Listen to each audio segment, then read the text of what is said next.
Mesdames et messieurs, merci de faire confiance au journal de la ville et tout de suite le sommaire. À la conférence épiscopale nationale du Congo, la mission d'observation électorale de la CENCO et l'ECC a reçu la visite d'une délégation du gouvernement américain conduite par Madame Sarah Jacobs, membre de la Chambre des représentants des États-Unis. La rencontre a eu lieu dans la salle de réunion du Centre interdiocésain ce mardi 22 août 2023. Lancement ce mardi 22 août à Kinshasa des assises de la revue annuelle des performances placée sous le thème « L'amélioration de la qualité de l'enseignement ». C'est le ministre Tony Mwabakazadi qui a lancé officiellement ces travaux. Incendie au marché Matadi Kibala dans la nuit du lundi 21 au mardi 22 août 2023. Pas de pertes en vies humaines, mais plusieurs pertes de biens matériels et marchandises. C'est tout pour le sommaire, mesdames et messieurs. Encore une fois, bienvenue dans ce journal.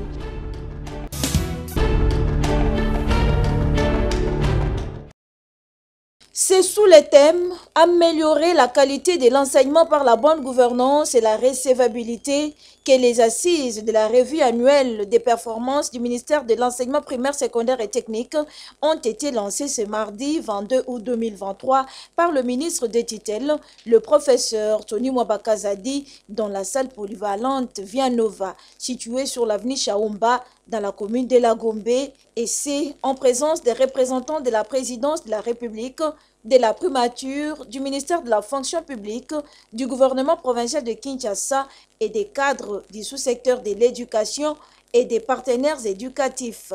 Le ministre Tony Mwabakazadi a fait savoir les résultats qu'il attend de ces assises, qui est un cadre de réflexion sur l'essor du sous-secteur de l'éducation. Évaluer les performances du sous-secteur de l'enseignement primaire, secondaire et technique, mettre à jour la carte scolaire, suivre et évaluer la mise en œuvre des réformes et valider la planification de l'année suivante. Telles sont les missions dévolues aux assises que nous voulons tous, techniques et orientées vers les résultats. Ces assises ont toujours été pour nous une occasion privilégiée pour évaluer les chemins déjà parcourus et planifier les tâches qui nous restent dans l'avenir. Les travaux qui s'ouvrent aujourd'hui font suite à ceux des éditions précédentes et comme je l'avais dit autrefois, ils doivent être un véritable moteur de réflexion sur les problèmes récurrents qui minent notre sous-secteur. Faisant d'une pierre deux coups, le ministre Mwaba a annoncé les sanctions pour les responsables des provinces éducationnelles, PROVED, qui se sont distingués dans des antivalaires. Nous avons, et je le rappelle, la pérennisation et la consolidation de la gratuité primaire publique et la lutte contre toutes sortes d'antivaleurs. Il s'observe malheureusement que beaucoup de provinciaux qui sont dans la salle ne se sont pas encore inscrits pour nous accompagner dans ces deux grandes missions. Pour les primats de l'EPST, seulement 28 directeurs provinciaux sont autorisés à rentrer dans leur province pour préparer la rentrée scolaire. Les autres sont mis à sa disposition jusqu'à ce qu'ils régularisent leur situation et que la nouvelle mise en place soit publiée.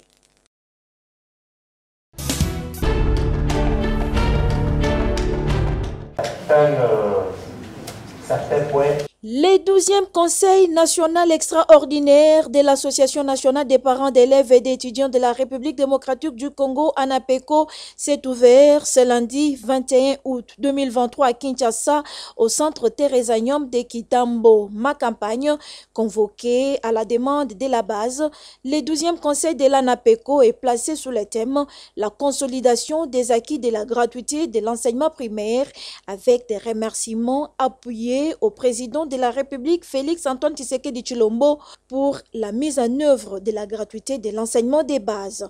David Steve Diatezo Mpongi est président national de l'Association des parents d'élèves et d'étudiants de la RDC. Le 12e Conseil national extraordinaire ouvert ce jour se tient sous le thème de la consolidation de la gratuité de l'enseignement primaire avec des remerciements appuyés à son Excellence, Monsieur le Président de la République, qui a permis à ce qu'au moins 7 millions d'enfants exclus du système éducatif puissent rejoindre l'école. C'est un conseil national extraordinaire convoqué à la demande de la base pour régler quelques problèmes de cuisine interne. Le 12e Conseil national de l'ANAPECO se tient à quelques jours de la rentrée scolaire, une occasion pour l'ANAPECO de sensibiliser les parents d'élèves. Tout enfant en âge de scolarité est tenu d'aller fréquenter l'école. C'est obligatoire, c'est une obligation constitutionnelle. Étant donné qu'on a interdit la multiplication des frais prohibés, nous allons sensibiliser les parents pour aller payer massivement les acomptes requis pour le fonctionnement des écoles secondaires en ce qui concerne les écoles publiques conventionnées et non conventionnées. Outre la consolidation des acquis de la gratuité, les participants à ces conseils nationaux vont s'épancher également sur les différentes questions et problèmes que font face l'ANAPECO, poser des jalons, trouver des pistes de solutions afin de faire avancer cette association créée dans le but de défendre les intérêts des parents d'élèves et d'étudiants de la RDC. Le 12e Conseil national de l'ANAPECO, c'est du 21 au 24 août 2023 à Kinshasa.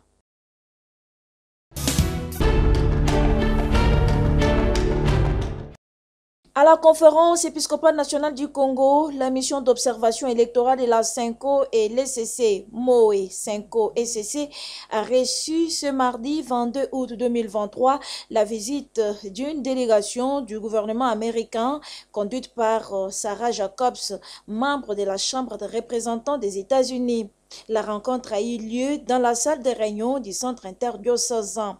On prit part pour le compte de la CENCO et de l'ECC l'abbé Georges Kalenga, deuxième secrétaire général adjoint de la conférence épiscopale nationale du Congo, le révérend pasteur Eric Senga, porte-parole de l'Église du Christ au Congo, et Cyril Ebotoko, secrétaire de la commission épiscopale justice et paix.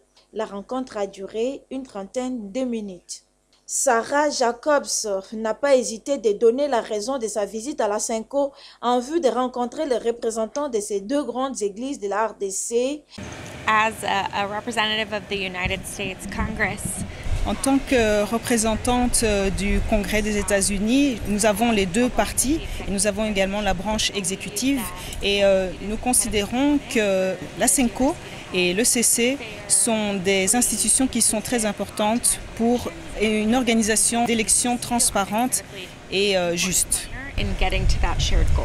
Donc l'USAID est en train de venir en appui à l'ECC et à la CENCO pour le déploiement d'une mission d'observateurs électoraux. Nous essayons en tant que partenaires les accompagner pour pouvoir atteindre notre objectif commun qui est l'organisation d'élections libres, justes et transparentes.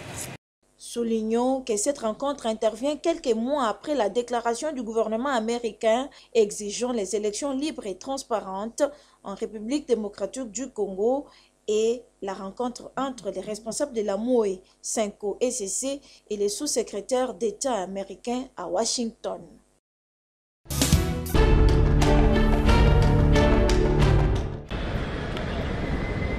Respectueux des lois et textes de la République et confiant à la justice de son pays, Maître Constant Moutamba empêché s'est fait représenter ce mardi 22 août 2023 au parquet général de Kinshasa-Gombe par le collectif de ses avocats en vue de répondre à l'invitation lui adressée par le magistrat de parquet.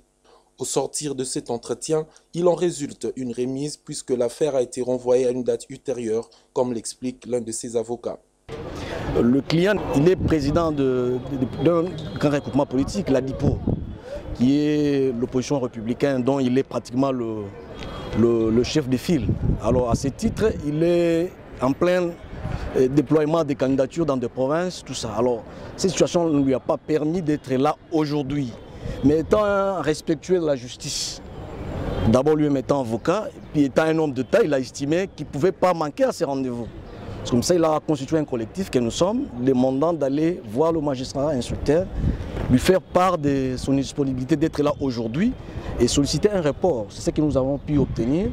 En revanche, à en croire Maître Titi Mawete, membre du collectif, son client serait certainement victime d'un acharnement à travers une main noire derrière ses dossiers après les prouesses et succès réalisés récemment lors de meetings de la dynamique progressiste révolutionnaire à Tchangou et au terrain à Sosa.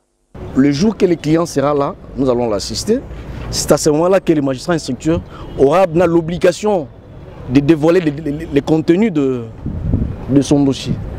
Mais cela ne nous empêche pas de jeter un regard sur l'actualité politique récente où on a vu notre client faire 2 cartons pleins. Il a tenu son meeting au début du mois d'août à Njili-Sainte-Thérèse. Ça fait couler beaucoup d'encre et de salive. Et le 12 récemment, nous l'avions également vu sur le terrain à Sosa. Il a fait un plein. Alors vous imaginez que dans un environnement politique comme le nôtre, ça va plaire à tout le monde. Et surtout qu'il a opté pour faire l'opposition républicaine. C'est une façon civilisée de faire l'opposition. Au-delà de ces accusations présentées en grief contre l'accusé, la partie défenderesse, ne se reprochant de rien, reste tout de même confiant en la justice congolaise et espère une fois de plus que le droit sera dit et le bon droit.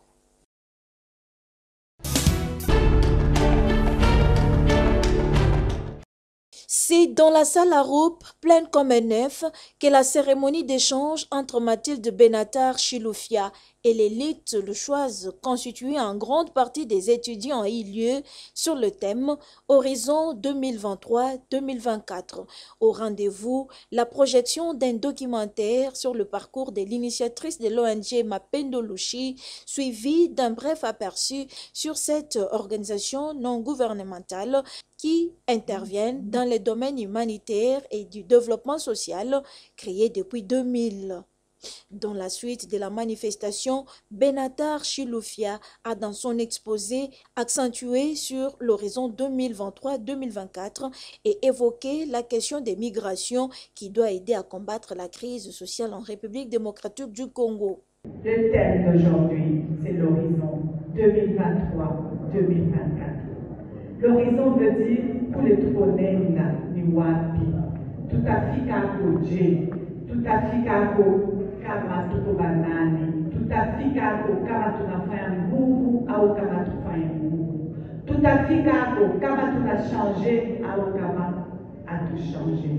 Voilà le thème d'aujourd'hui qui est l'horizon 2023-2024. L'horizon 2023-2024 est un changement. Il représente un changement positif. Un véritable moment d'échange qui a poussé l'assistance à poser plusieurs questions à Mathilde Benatar Chilufya ainsi qu'à l'honorable Christian Mwando qui, à l'occasion, a lancé un message à la jeunesse qui est l'avenir du pays de ne pas céder à toute forme de manipulation politique. Moi, je considère, et je vous le dis tout calme, la jeunesse aujourd'hui est une jeunesse corrompue.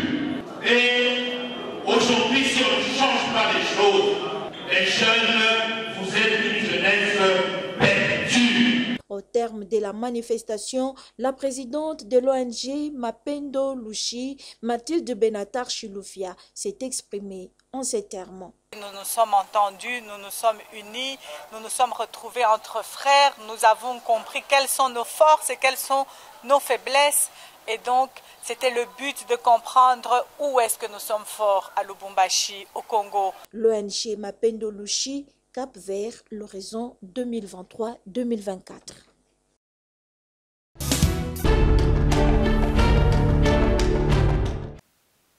Reprise des travaux de construction sur l'avenue Pumbu dans la commune de Gombe, c'est lundi 21 août 2023. Après plusieurs mois d'arrêt des travaux, les engins de l'OVD sont à pied d'œuvre pour l'achèvement de ces chantiers qui a trop duré. Mais sur place, la population déplore cette façon de travailler qui fait que les sables sont jetés partout en désordre au moment où plusieurs têtes d'érosion à Kinshasa ont besoin de ces sables. Nous avons même surpris que Monique Moussala, l'avenue Pumbuawa et Zongi, ils ont même Sengo. Sengo que l'autorité va penser à la haut sous. Mais tout ça est un peu indigné parce que de moniser l'eau, baza kobwaka yango partout et pourtant eza na bacommune mosusu baza na besoin ya zelo surtout neti na Delvaux aza vraiment na besoin ya zelo a besoin ya zelo parce que kala mingi te mama mbula aza koya mama wana soki aye atunaka conseil te akendaka esika ye alingi asali oyo akoki kosala or na se kuna na lalu baza na besoin ya zelo baoyo baza kosala mosala oyo bayeba ndenge nini ya kobwaka zelo kuna oli batika yango en désordre de boye parce que ça gêne ça peu propreté mais pour l'autorité to remercier ba on est bakanisi sur pour réhabiliter avenue Pumbu donc ekende beti na suka eza ndenge za lakitawa ya bandambo basali ndambo bake kopema soki mokonzi abandi apema kateti na suka. Toujours sur l'avenue Pumbu, devant un bureau du quartier construit sur la rue, on vend des chanvres et les liqueurs fortes. Mais ce qui est total, il y a chef de quartier, baza côté ka whisky, baza côté ka diamba, de nganda diamba, et ça le entrée. La bureau est chef de quartier. Ce qui peut te vérifier, même Bombé Zawan, Basoukou Nato Zawan. Lui, en tant qu'autorité, qu'est-ce qu'il donne comme leçon à la jeunesse au Bavandiwan? Bana Bavandiwan. Une main-d'œuvre qu'on est en train de gaspiller. Totalement de l'autre côté, ce sont des restaurants de fortune. À Sali, au Batubayaka, Maman Komangai. C'est ça qu'on appelle création d'emplois? Moi, je crois qu'il pouvait faire mieux que ça. Olivier! Et en plus, lui, en tant qu'autorité, tant autorisé Biloko Wana, c'est que Yemokopé a Melakango. Parce que et loko ngana liakate na koki autorisé ngote liboso nangana misu nangai mais liboso lui représentant du chef de l'État dans ces quartiers. C'est comme ça qu'il représente l'autorité du chef de l'État.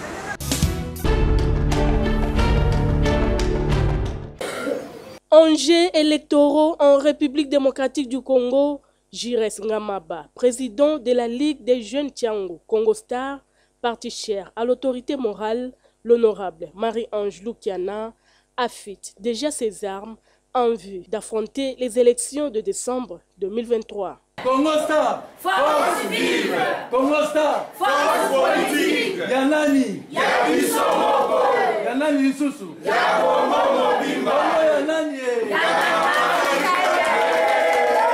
Candidat à la députation provinciale, Cédine Fils de la Tiango a réuni tous les chefs des cellules et coordonnateur du parti Congo Star le dimanche 20 août au siège de sa fondation Fonging située sur l'avenue Ngampani numéro 99 dans la commune de Kimbanseke.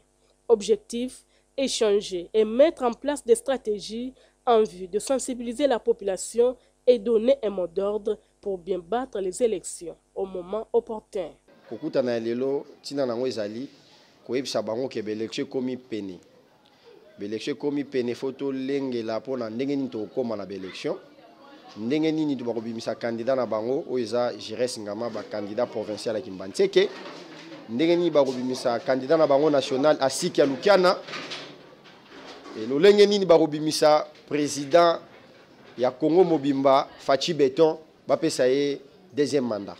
À la population de Kimbanseke, le natif de Tiango, Jires Ngamaba Ngati, lance ces messages forts. Na koloba population ya Kimbanseke na ya Tiango, moi na bino yeyo. Notable na bino mokonzi ya mabele yeyo. Na ya kapamba te soki na lobby seke likambo ezali. Likambo yango ezali biso nyoso bana Tiango na sima Congo Star, parti moko ya Mama Lukiana.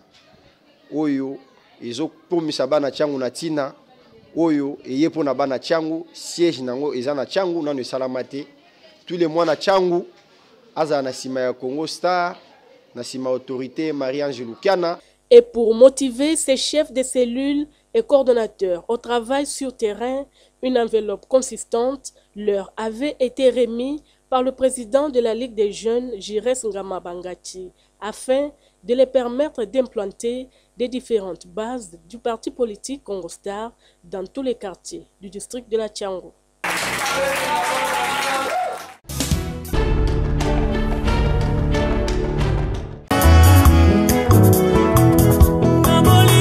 Les familles Kitiaka, Ngata et AG Blanchard Ngata ont la profonde douleur d'annoncer aux amis et connaissances la mort de leur mère, grand-mère et tante, maman Mélanie Kitiaka, mort survenue le mercredi 16 août 2023 à 1h du matin à l'hôpital Marie-Biama Mutombo suite à une courte maladie. Le deuil se tient à la résidence familiale Suse avenue Frontière, numéro 100 au quartier Mapela dans la commune de Massina. Les programmes des obsèques se présentent comme suit. Vendredi 25 août 2023, veillée mortuaire dans la salle des fêtes Jean Goï, référence boulevard Lumumba, à côté de la maison communale de Massina. Samedi 26 août 2023, levée du corps à la morgue de l'hôpital Biamba Marie Mutombo de Massina. Juste après, le corps sera acheminé à l'église catholique Saint-Barthélemy à Mapela pour une messe d'action de grâce. L'enterrement interviendra le même jour au cimetière de Kinkole. Les bains de consolation sera offert à la salle de fête Jean Goï, toujours à Massina. Ces communiqués tient-les de faire part pour la famille AG Blanchard Ngata.